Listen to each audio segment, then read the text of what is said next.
Boa tarde, pessoal. Bem-vindos a mais um Rascunhos Econômicos. Eu sou o Léo. No vídeo de hoje, nós vamos tratar sobre o valor do ouro. Vocês devem ter visto que no último ano, mas agora nas últimas semanas, né, o ouro vem subindo muito em preço referente ao dólar. O grama aumentou o seu preço em 4,37% nos últimos 30 dias e 21,25% nos últimos 6 meses. Estou utilizando o dado do dia 3 de setembro, às 4 horas e 30 minutos da manhã de Nova York, tá? Para quem quiser dar uma olhada, dia 3 de setembro de 2025. Então, evidentemente que até você assistir esse vídeo, se o valor caiu, eu não vejo futuro. Gostaria, principalmente para saber o preço do ouro. Mas no vídeo de hoje eu vou tratar sobre o valor do ouro. Eu vou falar primeiro qual é o valor do ouro. Tá? Houve uma discussão em que essa pessoa que vos fala estava implicada, era um dos discutentes, digamos assim, né? Pessoal, eu sei que é digamos, é que eu gosto de falar errado. Bem, então digamos, certo? Que eu era uma das pessoas que estava a discutir. Muito bem. Sobre o quê? Sobre o ouro. Ele tem uma rixa, né, entre o ouro e os bitcoiners, vamos dizer assim. E o ouro ele é interpretado por pessoas que não entendem de economia como dinheiro. Né? O ouro já foi. O ouro nunca foi dinheiro. Né? O ouro já foi a mercadoria, né, a commodity, commodity backed money. Quer dizer isso. O ouro é uma mercadoria que foi utilizada como intercâmbio entre nações e como uma reserva de valor quase perfeita. Nisso ele continua sendo. Tá? É que hoje a precificação é feita em dólar. Eu já vou entrar mais nesse assunto, mas o que eu quero tratar hoje é sobre o valor do ouro, sobre o seu valor intrínseco, sobre o seu valor uso, sobre o seu valor mercadoria, e uma pergunta que o Leozinho, de 6 anos de idade, né, sempre fazia, que era o seguinte: por que diabos este metal amarelo vale tanto? E isso é uma das coisas que me intriga muito na economia. Como é que as pessoas sabem que algo tem valor? Bem, as pessoas. Há três formas, né? Depois da Revolução Marginalista, aguardem que vai sair um vídeo sobre isso. Existem algumas formas de valor na teoria econômica que os marxistas acrescentam uma a mais que já foi refutada, tá? Mas que ela já foi refutada, mas nós podemos passar por ela para. Enfim. Você tem o valor trabalho, que já foi refutado, mas alguns marxistas insistem. Você tem o valor uso. Você tem o valor. O valor uso também entra o valor intrínseco. Tá? Você tem o valor troca. E você tem o valor mercadoria. O valor intrínseco. Por que eu não quero falar do valor intrínseco? Né? Porque o valor intrínseco, assim como o valor trabalho, são. Como é que eu posso dizer? Eles são mais ou menos a mesma coisa. Por mais que um comunista não goste dessa afirmação e por mais que um liberal não goste dessa, liberal não, que um austríaco não goste dessa afirmação, eles são mais ou menos a mesma coisa. Eu vou explicar o porquê rapidamente, porque não é o foco desse vídeo. E você tem, com a revolução marginalista, o valor utilidade que procura o valor monetário, o valor pecuniário, né, a pecúnia. Tá? Muito bem. O valor trabalho é a quantidade de trabalho social utilizado para a produção daquela mercadoria. Muito bem. Isso, anotem isso aí, eu já volto nisso. O valor intrínseco é o valor que um determinado bem tem por existir.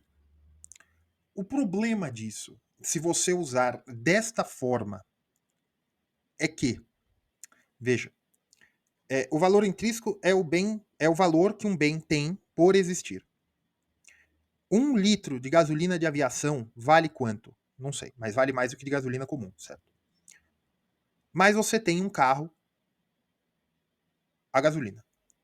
Você pagaria, né? Vamos supor que a gasolina comum está de R$ 7, a gasolina de aviação está 12. Você pagaria 12? Não, porque o seu carro, o que ele pode conseguir, a gasolina de aviação pode até fazer mal ao seu carro. Então, aquela coisa vale. Mas, por que eu gostaria daquela coisa? Então, o valor intrínseco, assim como o valor trabalho, eles são composições filosóficas muito categóricas, mas que quando você vai utilizá-los, você tem que abri-los, né? O valor trabalho é a quantidade de trabalho social utilizado para a produção da mercadoria e dele que se sai, a partir desse conceito que se sai a mais-valia, porque o trabalhador ele gera valor trabalho e ele não é pago por esse valor, por esse valor social que ele empenhou para a produção para o capitalista. Muito bem, você está falando o quê? Valor trabalho é valor custo? Então as coisas valem o seu custo? O que você está querendo dizer? Porque se você torcer um pouco o valor trabalho, ele está certo. Então as coisas valem o seu custo? Calma, elas custam o seu custo e o normal é você vender pelo custo. Beleza. Mas também não entra. Por quê? Porque existe um negócio chamado margem. Que o valor trabalho estacionando isso aí. Depois eles fazem uma reforma, mas o vídeo não é sobre isso. Eu tenho um vídeo em filosofia da economia que eu trato sobre isso, tá? E eu vou lançar daqui a alguns dias sobre a revolução marginalista, que vocês vão entender melhor sobre valor e por que a teoria valor-trabalho está enterrada. E você tem o valor intrínseco. As coisas valem o menor valor possível. Não. As coisas valem exatamente o que são. O ouro vale. É o que o que os bitcoiners falam, né? Um BTC é igual a um BTC. Parabéns, né? Um peso argentino é igual a um peso argentino. Um dólar é igual a um dólar. Um yuan é igual a um yuan. Falou nada, né? As coisas valem por elas existirem, por elas serem. Elas podem valer. Mas qual é o valor monetário? Qual é a pecúnia? Qual que é o intercâmbio para eu saber quantos bitcoins valem um apartamento em Miami? Quantos apartamentos em Miami eu preciso para um bitcoin? Esse tipo de coisa. Então, você pode ter o valor daquela coisa, mas para ela se transformar numa mercadoria, para ela ser vendável, você tem que saber qual é a arbitragem dos preços. Ou seja, qual é o valor correspondente de uma coisa para outra. Muito bem. O valor intrínseco carrega essa ideia, mas os marginalistas o quebraram em dois valores que se chega a um terceiro. Tá? As coisas têm um valor intrínseco, sim, que os marginalistas chamaram de valor uso. No exemplo da gasolina. Aquela gasolina vale o quanto eu estou disposto para ter o tanque cheio do carro. Só que ela também vale o quanto ela custou para a refinaria produzir e para o frente, né, o dono do posto de combustível, para a distribuição, tudo, ela vai valendo, né? Muito bem. Então ela tem um pouquinho de valor trabalho. Lá no restinho, não, porque você pode vender abaixo do custo, se você precisar, se você preferir mais dinheiro do que gasolina, se a empresa precisa fazer caixa. Porque uma coisa que a gente esquece, quando eu digo que eu tenho 10 reais e eu quero 1 litro de gasolina, eu tenho duas mercadorias aqui. Qual? Eu tenho real e eu tenho a gasolina. O posto de gasolina quer reais, você quer litros de gasolina. Então é esse o intercâmbio que está sendo feito aqui. Léo, você está falando de ouro. Tá, mas se você não entendeu o básico de valor, né, não é introdução, não é o vídeo começa daqui a um tempo. Não, se você não entendeu o básico de valor, eu estou falando rápido para você, eu estou te tratando como um idiota e você está me tratando como um palhaço. Então, é melhor eu tentar te explicar. Tá? Tentar.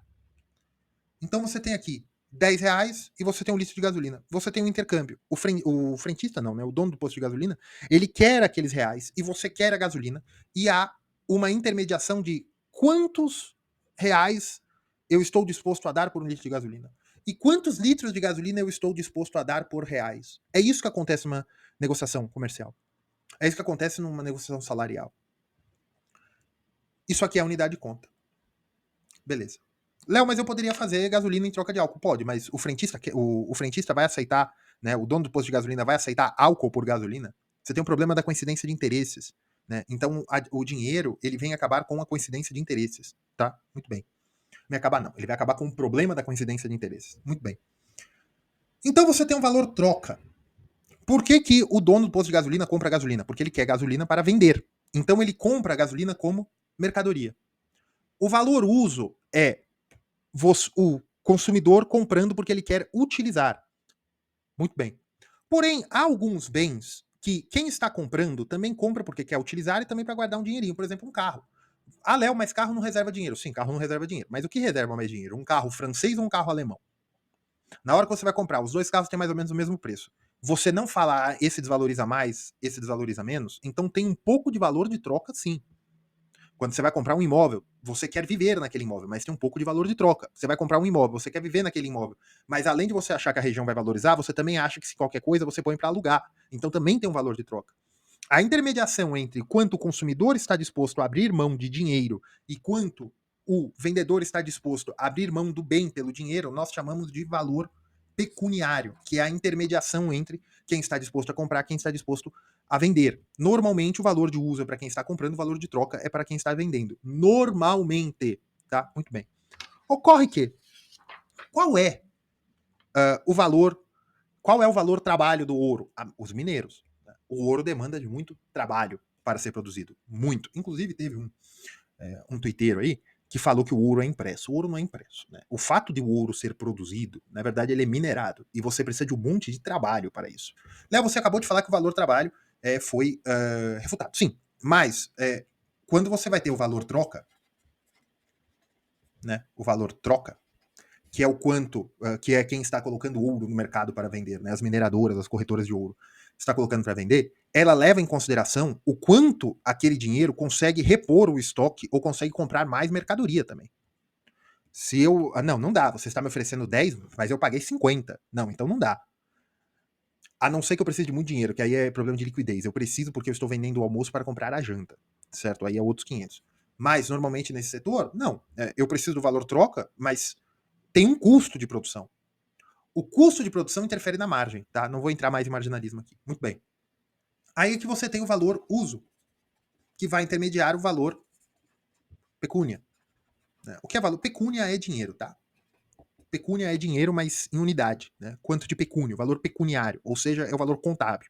Quanto de pecúnio que vai ser a intermediação entre o valor troca e o valor uso. O valor troca e o valor uso, tá? O ouro demanda de muito trabalho para ser criado como mercadoria. Ele precisa de muito trabalho para ser criado como mercadoria. Você precisa de muito capital. O que é capital? Capital financeiro, capital humano, né? E capital físico, né?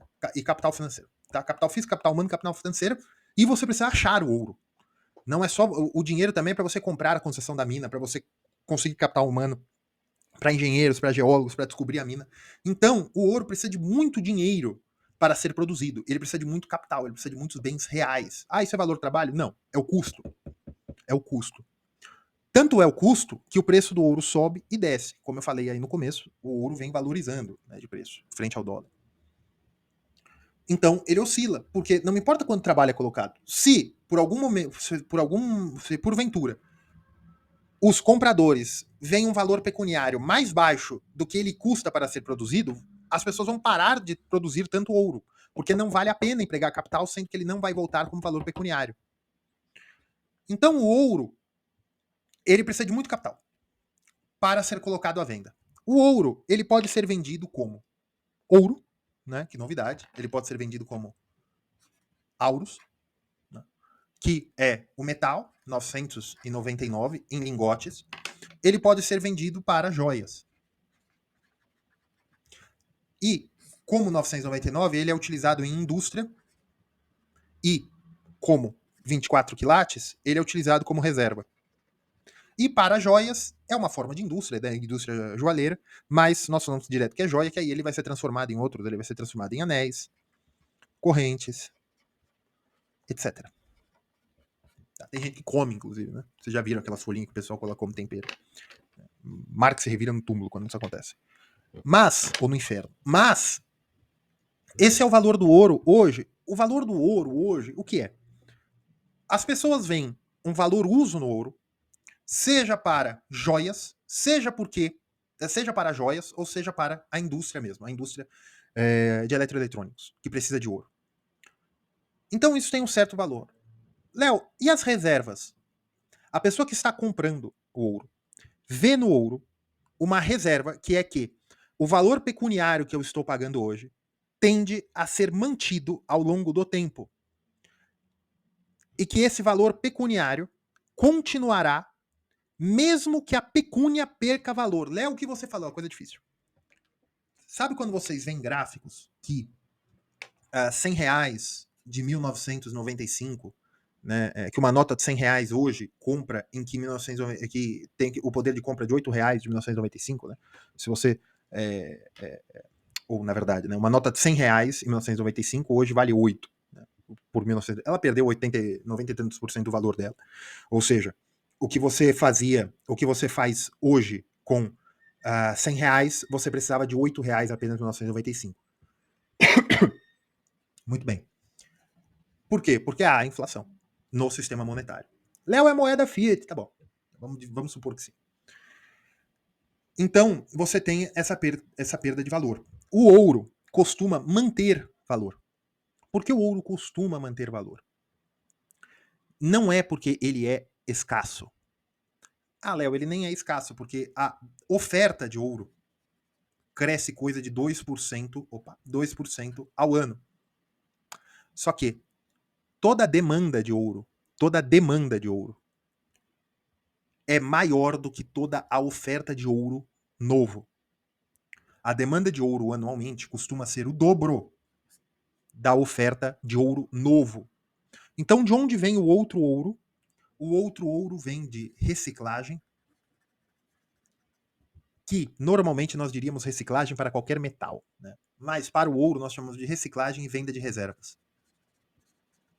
Léo, o que é reciclagem? Eu tenho um anel velho e eu vou lá e vendo esse ouro e vendo esse anel e transformo numa barrinha porque eu estou vendendo para uma casa de penhor. No Brasil é monopólio da Caixa Econômica Federal e eles não derretem, né?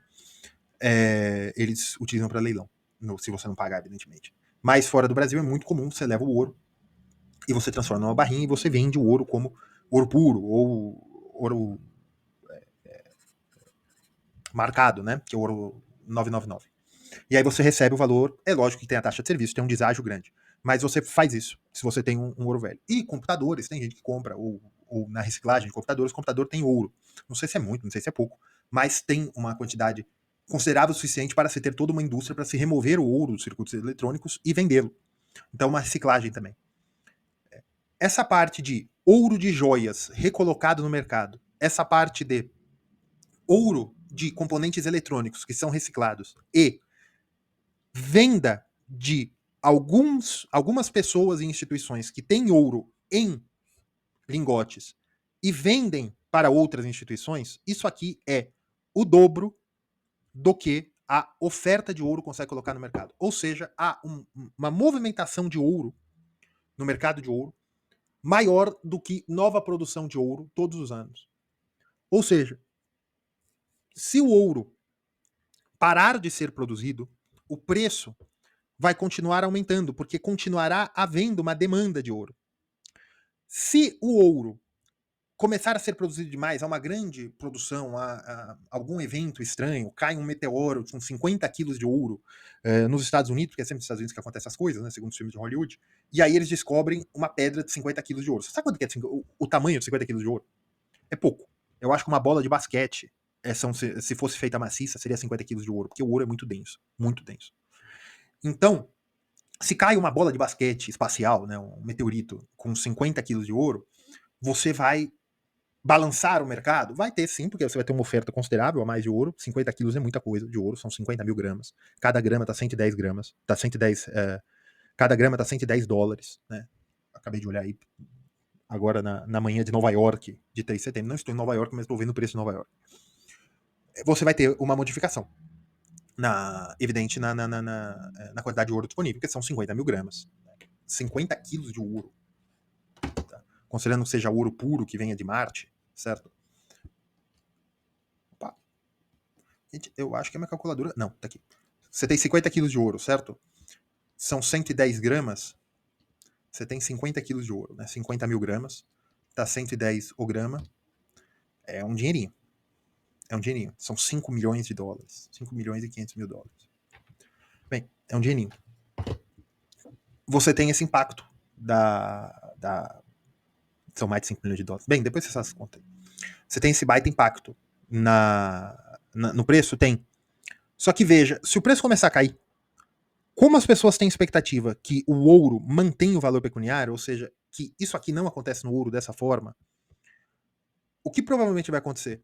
O preço do ouro vai baixar um pouco, as pessoas vão comprar esse ouro porque acham que está barato, vão entesourar esse ouro, ou utilizar equipamentos eletrônicos, Os bancos centrais também podem acumular, os bancos comerciais em alguns países também podem acumular, as pessoas podem acumular, as joias podem ficar mais baratas, as pessoas podem comprar um pouco a mais, marginalmente a mais. Só que a demanda de ouro ainda existe. As mineradoras podem pensar que elas têm que segurar um pouco a venda de ouro, porque a quantidade de capital empregado físico, financeiro e humano não vale a pena, então ela segura um pouco, e a hora que o preço subir, ela vende novamente. Então é um mercado que tende a manter o seu valor justamente porque as pessoas entendem que o ouro tem valor. Muito bem, parabéns para mim. Acabei de explicar para vocês como funciona o mercado de ouro e por que ele tende a manter o seu valor. Mas por quê? Bem, ao longo da história, como eu disse anteriormente, as pessoas tendem a achar que o ouro foi dinheiro. Veja, o ouro, né, o dinheiro, eu já tenho um vídeo muito longo sobre isso, né, que é a origem do dinheiro, que você tem tanto a teoria da dívida como a teoria do escambo.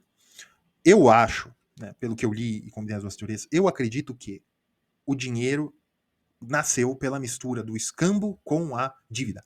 Né? As descobertas arqueológicas na Suméria, na Anatólia, no atual Iraque e no território ocupado da Armênia Ocidental, você vê ali algumas informações arqueológicas da utilização de moedas, até resquícios de moedas de pedra, né, e moedas de madeira, né, que as moedas de madeira não foram achadas, mas textos e outras coisas. Não sou arqueólogo, vamos pesquisar isso aí.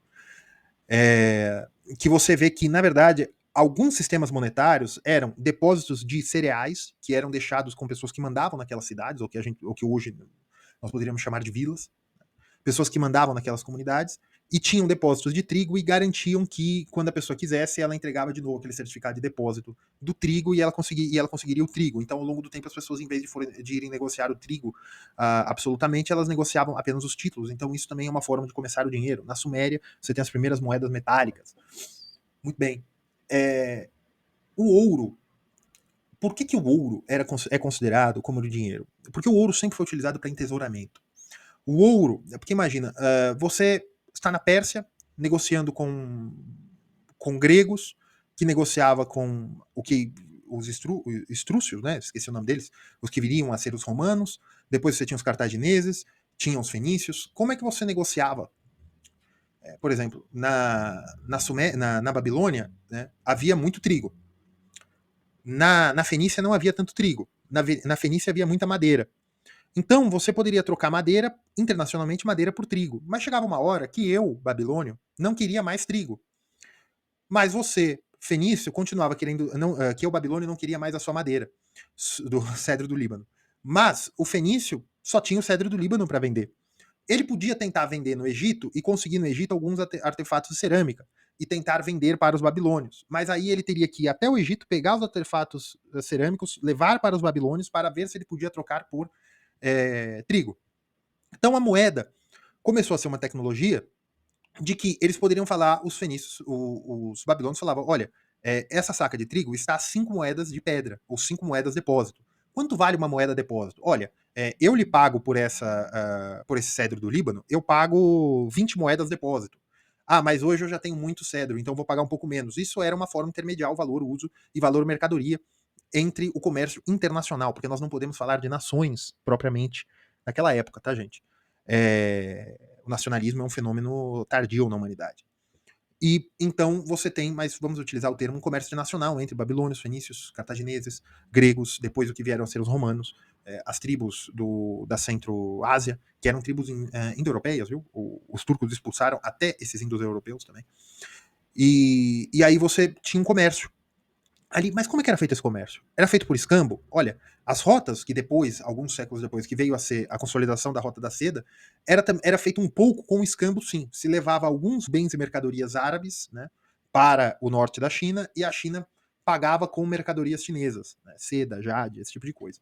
Só que havia uma coisa que havia uma mercadoria que ambos sempre queriam.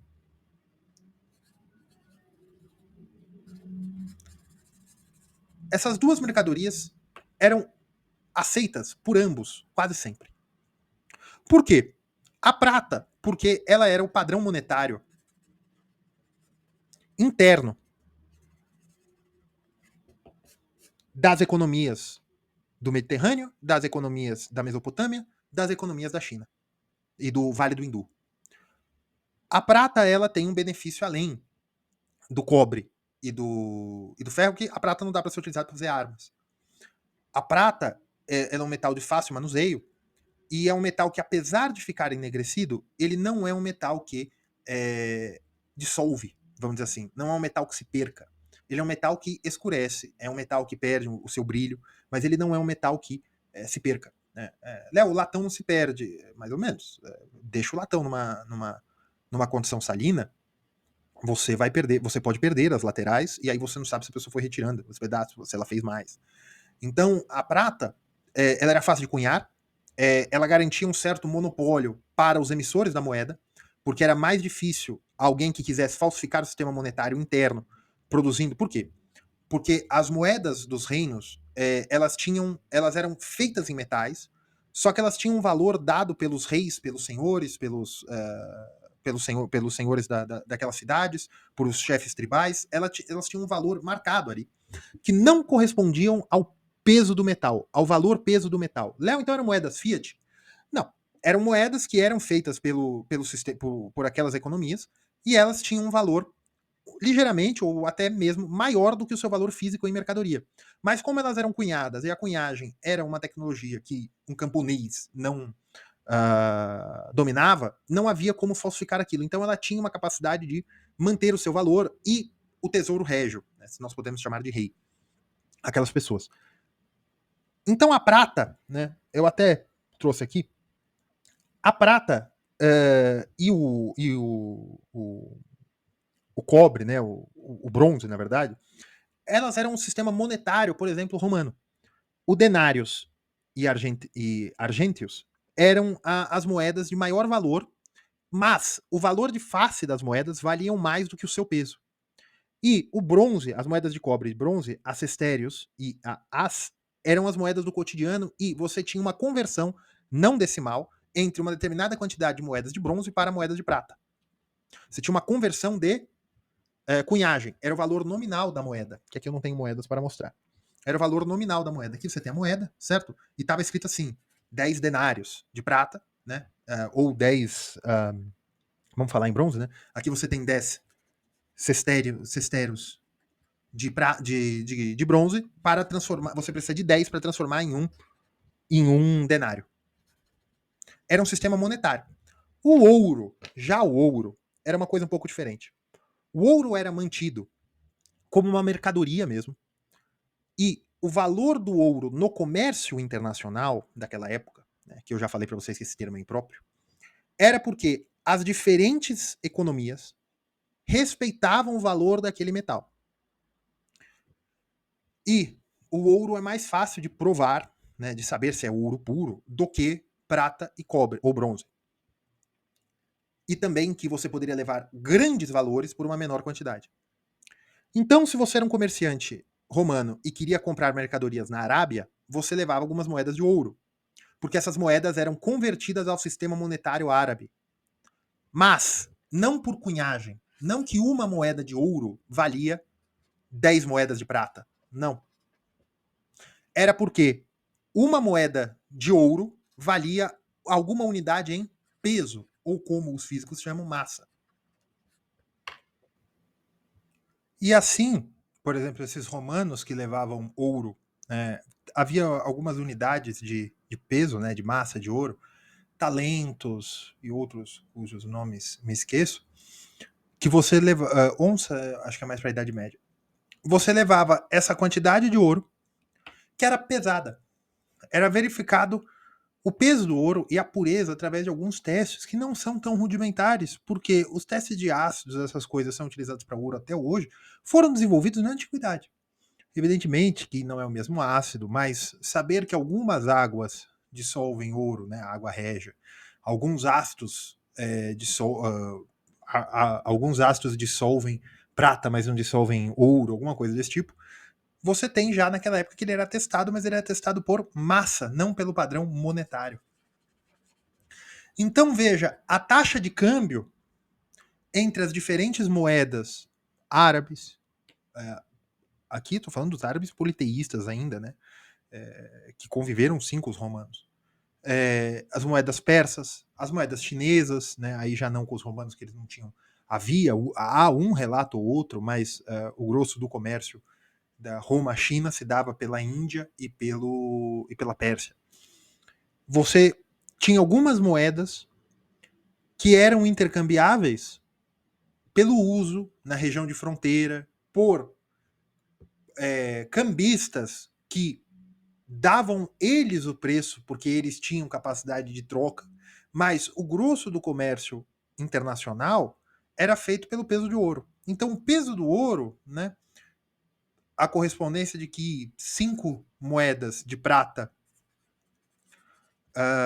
romanas valiam um solários, vamos supor. Uma moeda de ouro romana, que talento é muita coisa, mas um solários, que a quantidade de. Um solários tinha sempre o mesmo peso, que era a moeda romana de ouro. Ou um auros, não importa. Tinha uma moeda de ouro romana, uma moeda de ouro.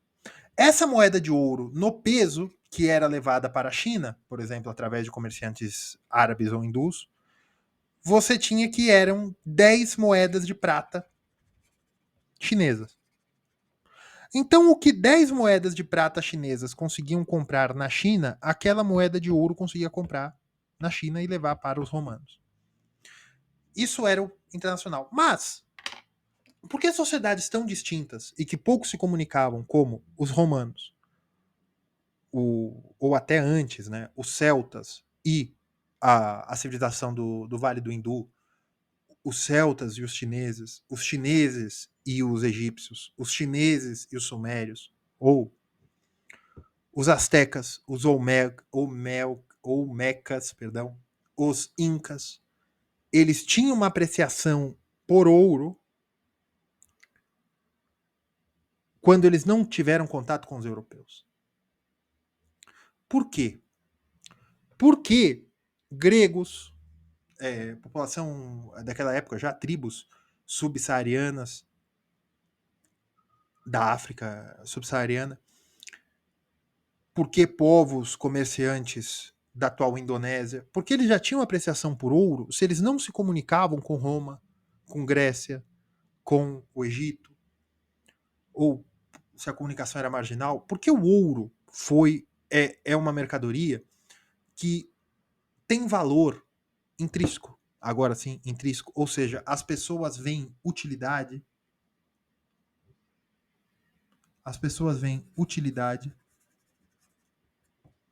e possibilidade de troca ao ponto, né, de trocar, ao ponto de desenvolverem um valor pecúnia,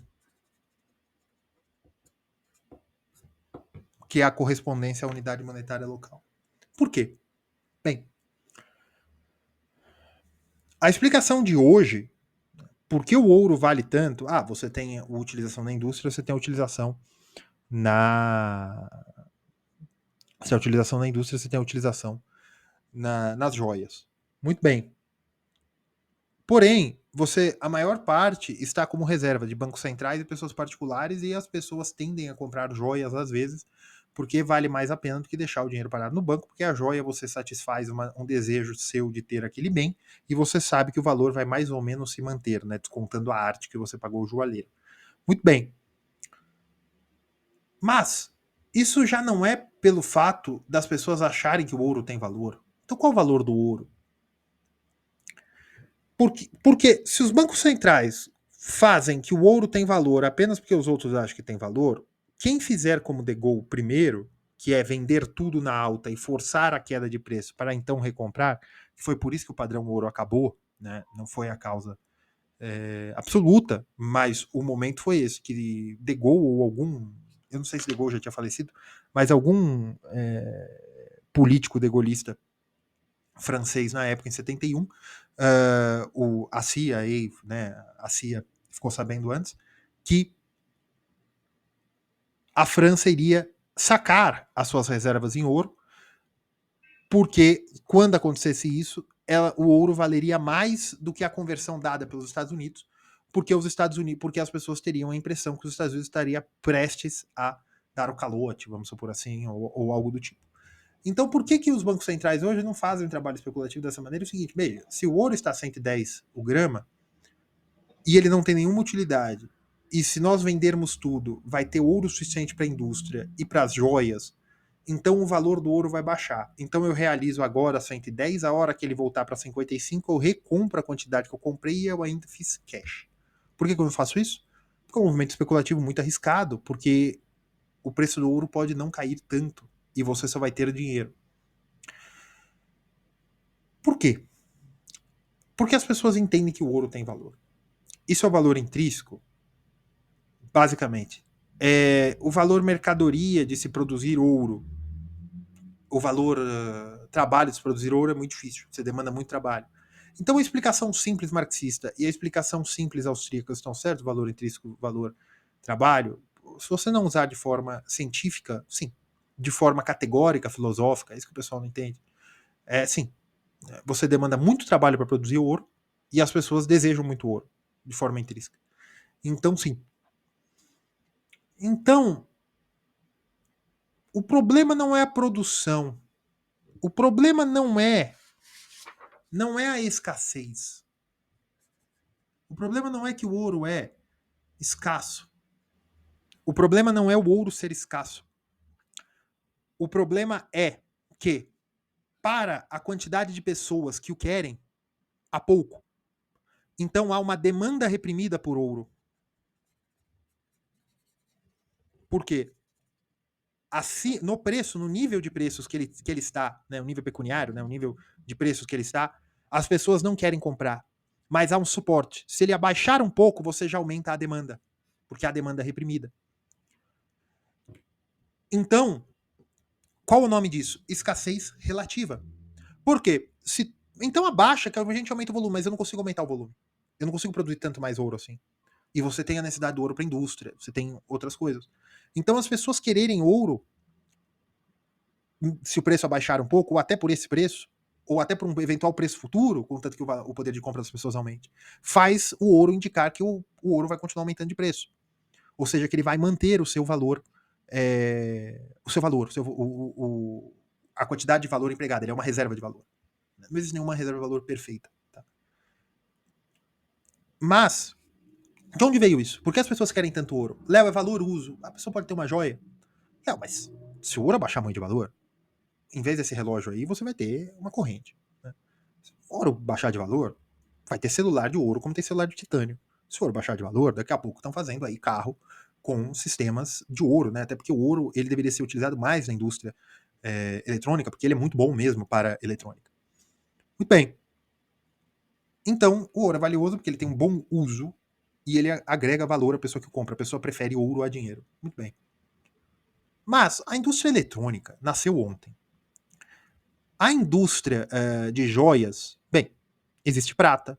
A platina vale mais do que o ouro, só que as pessoas têm mais atração pelo ouro do que pela platina. O diamante vale mais do que o ouro em seu peso, mas as pessoas têm uma atração maior por ouro do que por diamante. Então por quê? Por que as pessoas gostam tanto de ouro? Por que os astecas, os incas, a civilização centro da subsaariana antes do maior contato e intercâmbio com civilizações mediterrâneas, porque eles já tinham uma apreciação por ouro? Porque há relatos de nativos norte-americanos já tendo apreciação por ouro. Por quê? Há uma explicação, que na verdade é a explicação que nós damos às sociedades sumérias, chinesas e do Vale do Hindu. Que é a explicação que nós temos nos textos dessas comunidades, de que o ouro era utilizado por essas comunidades de forma ritual, médica naquele contexto, e como forma de purificação do ambiente. Ou seja, dentro daquelas sociedades míticas e astrológicas, o ouro tinha uma utilidade para aquelas pessoas que demandavam já o ouro, seja para tratamentos de medicina tradicional suméria, hindu e chinesa, e tratamentos necessidades para ter no ambiente como forma de distinção social, ou como forma que eles entendiam no contexto das suas crenças e religiões, que era necessário aquele ouro para uma purificação ambiental. E também o ouro tinha o seu valor ritual mesmo. Na religião era necessário, naquelas crenças e religiões, era necessário os itens para os seus ritos litúrgicos. Né? Rito litúrgico é uma palavra católica, mas vocês entenderam a crase que eu estou fazendo, né? A apropriação, o uso impróprio da palavra, só para vocês entenderem. Ocorre que nas sociedades gregas, nas sociedades gregas, né? Porque você tem Creta, depois você tem uma série de sociedades gregas, nas sociedades egípcias, na Península Itálica, no que vieram a ser os romanos, os celtas, os astecas, quase 1000 anos depois, os olmecas, 1000 anos depois também, os incas, sociedades comerciantes da região da Indonésia, todas essas sociedades, e as da subsaarianas também, elas tinham mais ou menos o mesmo uso para o ouro. Medicina tradicional dos povos pré-colombianos, não há relatos, né, o uso tradicional do ouro nessa medicina tradicional. Mas para usos que o que a antropologia, né, antes do politicamente correto, chamou de xamânicos, você tem relatos, sim, para populações da Mesoamérica antes da dominação azteca.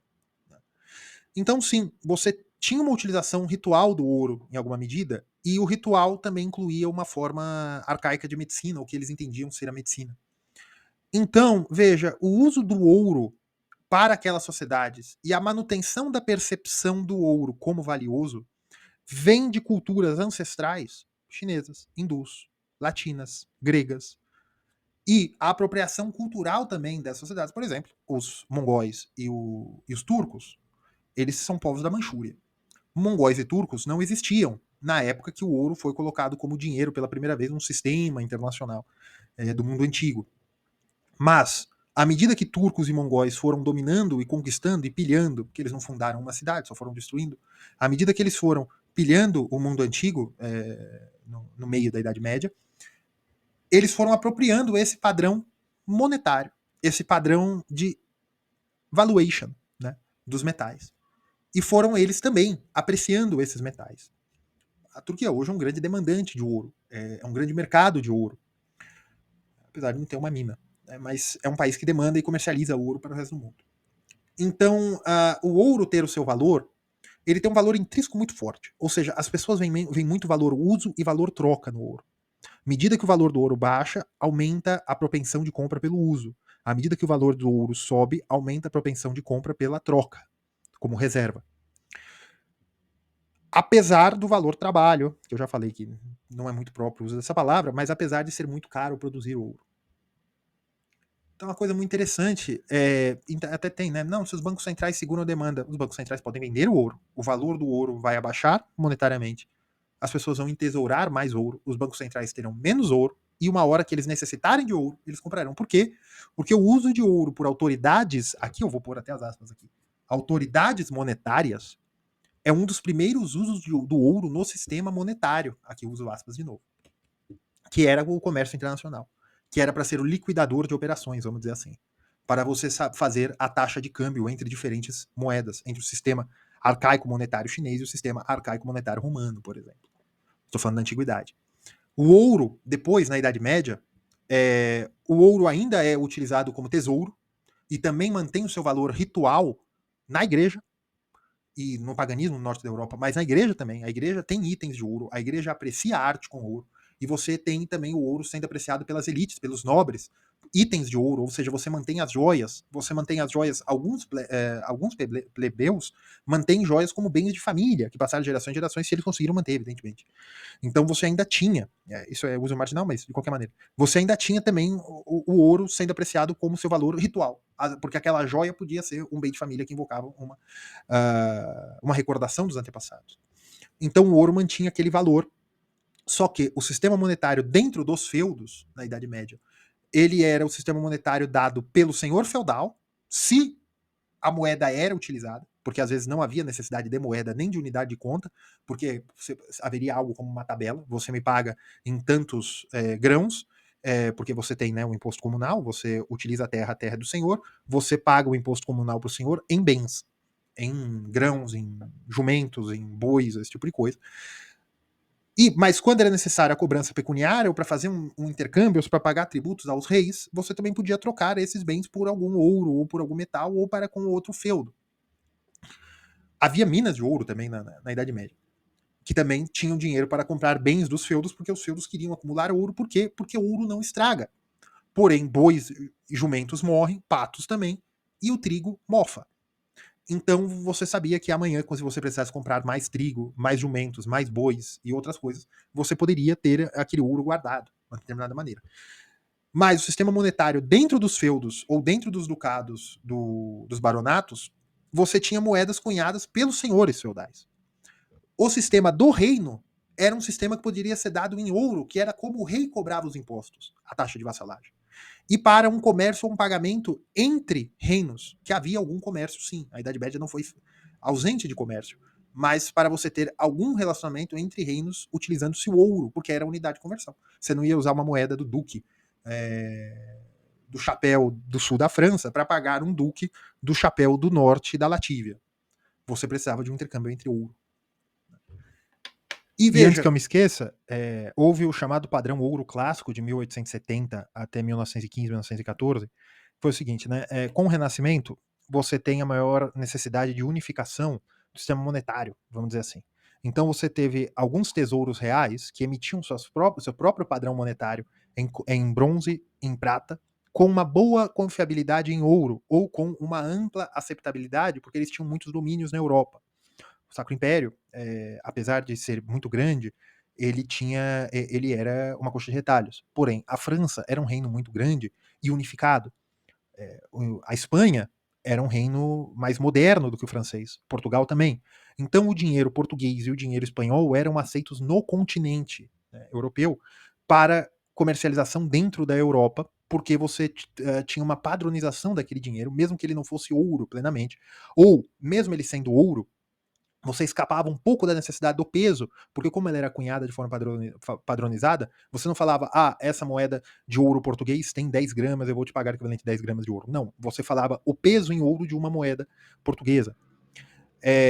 Com o tempo, isso foi indo para as potências da época. Depois foi a moeda espanhola, principalmente com a grande exportação de prata e um pouco de ouro das colônias espanholas para a Europa, em que a prata se tornou uma moeda corrente com o dólar espanhol, ou a peseta, que eram moedas de prata. Por que dólar espanhol? Porque o padrão dólar é um padrão do então Sacro Império, né, numa região hoje da Alemanha, que era um padrão de medida de moedas de prata.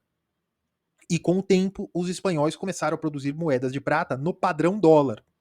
Não é bem dólar a palavra vem de uma palavra alemã que se anglificou em dólar, né? Mas era o padrão da moeda. E o peso, a peseta, também era o padrão daquela moeda em prata ou em ouro. E aí e tanto o cifrão, né, dizem que é as colunas de Hércules, né? Que Espanha era o plus ultra, né? Que você faz assim, né? Peso espanhol plus ultra, né? Plus ultra é além, né? Além das colunas de Hércules, e com o tempo isso aqui virou isso aqui, né? Porque o P se fundiu com o S de plus ultra e você coloca as duas colunas de Hércules, né? Dizem, é uma explicação. E com o tempo você tem no comércio nacional algumas moedas que eram dadas de referência, porque eram moedas padronizadas, tal, em peso para o comércio nacional. Só que dentro dos países você podia ter moedas marginais, a utilização de moedas de bronze, com o tempo foram descolando das moedas de metal verdadeiro, vamos dizer assim, metal precioso. Em 1870, após as revoluções liberais na Europa e com a necessidade de um comércio marítimo, com o começo das revoluções, de um comércio maior, né, com o começo das revoluções da Revolução Industrial, né, com a consolidação da Revolução Industrial, você tem a necessidade de um padrão ouro clássico, que é o que você tem hoje, que você colocou a libra e o dólar num padrão prata-ouro, em que você tinha uma conversibilidade clássica com o ouro e com a prata. Isso levou a uma crise muito grande na Inglaterra com a prata, né? Porque quase toda a prata fluiu da Inglaterra para a China, porque a China tinha muitos superávites comerciais com o Império Britânico. Muito bem. Isso acaba com a Primeira Guerra Mundial, tenta se restaurar no entre guerras, e depois você instaura o padrão dólar-ouro, que também é o seguinte: o dólar era a moeda corrente, só que todas as taxas de câmbio eram calculadas em cima do preço do ouro, mas a moeda era o dólar. Tá? Então foi só uma recapitulação aí no final, que eu sei que ia ter gente que ia me cobrar, tá certo? E veja, essa utilidade do ouro ritual, essa utilidade do ouro médica e cultural, né, das medicinas tradicionais, acabou. Só que os bancos centrais mantiveram essa utilidade do ouro como liquidante de operações internacionais. Os bancos centrais mantiveram a percepção comum do ouro como uma reserva de valor. E as pessoas mantêm, principalmente em conversa com os mais velhos e coisas que se restauram cada vez que há um problema econômico, são aqueles ecos que vêm dos seus antepassados, mesmo quando eles já não estão mais aqui, porque a sua mãe, o seu pai ou o seu tio lembra e fala: oh, minha bisavó sempre falava que o bom é ouro. Então, quando eu sair dessa crise, eu vou comprar uma aliança de ouro, porque é melhor que eu deixar o dinheiro guardado. Sempre surge essa conversa. Então, também é um traço da personalidade da espécie humana. Coisa muito interessante, poderia me estender horas aqui falando. Mas é isso aí, pessoal. Curtam, compartilhem, considerem se tornar-se membro. Fiquem com Deus.